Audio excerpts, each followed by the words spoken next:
नवी मुंबई में चल रहे विकास कार्यों की प्रगति का जायजा लेने के लिए महाराष्ट्र के वन मंत्री एवं ऐरौली के विधायक गणेश नाइक आज ऐरौली से बेलापुर तक निरीक्षण दौरे पर निकले। इस दौरान उन्होंने शहर की कई महत्वपूर्ण परियोजनाओं का मौके पर जाकर निरीक्षण किया। दौरे की शुरुआत ऐरौली स्थित नाट्यगृह परियोजना के निरीक्षण से हुई, जहां उन्होंने निर्माण कार्यों की प्रगति की समीक्षा की। इसके बाद गणेश नाइक ने ऐरौली कटाई टनल रोड परियोजना का जायजा लिया और संबंधित अधिकारियों से जानकारी प्राप्त की। इसके बाद उन्होंने जूही नगर से खारघर को जोड़ने वाली निर्माणाधीन टनल परियोजना का निरीक्षण किया। उन्होंने कहा कि ये टनल भविष्य में नवी मुंबई की यातायात व्यवस्था को नई गति देगी और लोगों का सफर अधिक सुगम होगा। इस मौके पर उनके साथ नवी मुंबई महानगर पालिका के आयुक्त डॉक्टर कैलाश शिंदे, महापौर सुजाता पाटिल, उप महापौर दशरथ भगत सहित महानगर पालिका की वरिष्ठ अधिकारी और विभिन्न विभागों की इंजीनियर बड़ी संख्या में मौजूद रहे। तलाठी, नगरपालिकेचा सफाई कर्मचाऱ्यापासून तर सगळ्या आयुक्तांपर्यंत महापौर सर्व आमदार खासदार अतिशय जागृत आणि त्या कन्सर्न विथ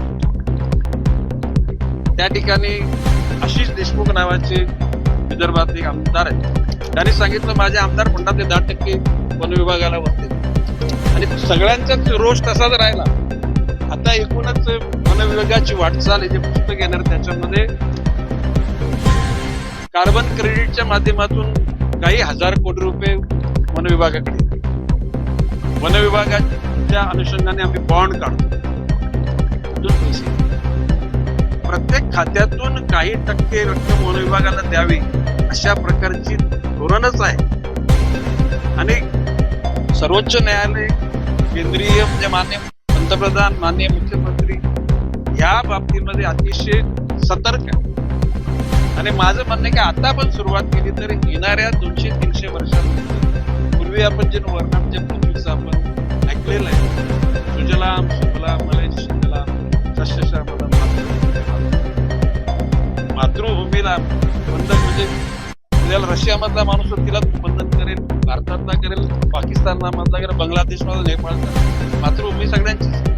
आणि या वसुंधरेचं जुनपण आणणं याच्यामध्ये भाव्या पिढ्यांचा एक सुरक्षित त्या ठिकाणी आपण निर्माण करतो।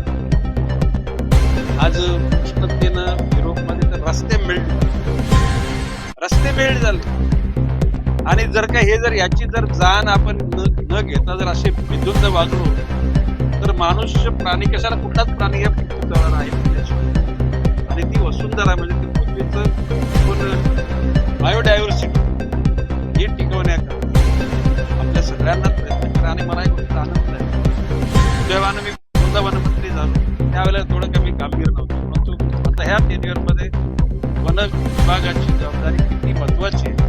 आणि सुदैवानं माननीय मुख्यमंत्री महोदयांनी मँग्रोव्ह पासून समृद्धी महामार्ग, Mumbai Ahmedabad road, Mumbai Pune road, Mumbai Goa road, ज्या ठिकाणी हायवेच्या मधोमध आणि दोन्ही बाजूला जबाबदारी वन विभागाची आणि सोशल फॉरेस्ट सामाजिक वनीकरणाच्या माध्यमातून एवढी झाडं निर्माण करण्यासाठी टिश्यू कल्चरच्या लॅब आणण्याचं मीच निर्देश दिले।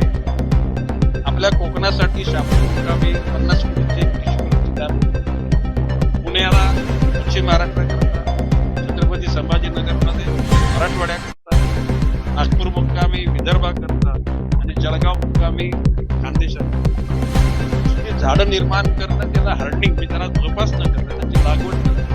भविष्य काळामध्ये एखाद्या वनामध्ये किती झाडं आहेत, त्या प्रजातीची आहेत, त्याची उंची किती, त्याचा गर्द म्हणजे त्याची वृद्धी किती, ही मोजमाप करणारे यंत्रणा निघालेले आहेत। ते लवकरच सांगितलं 36 जिल्ह्यांकरता उद्याला 100 म्हणजे साधारणपणे 1.5 ते 2 कोटी रुपये त्या म्हशीची किंमत ग्लोबली त्याचं टेंडर काढून अशा प्रकारची यंत्रणा त्या ठिकाणी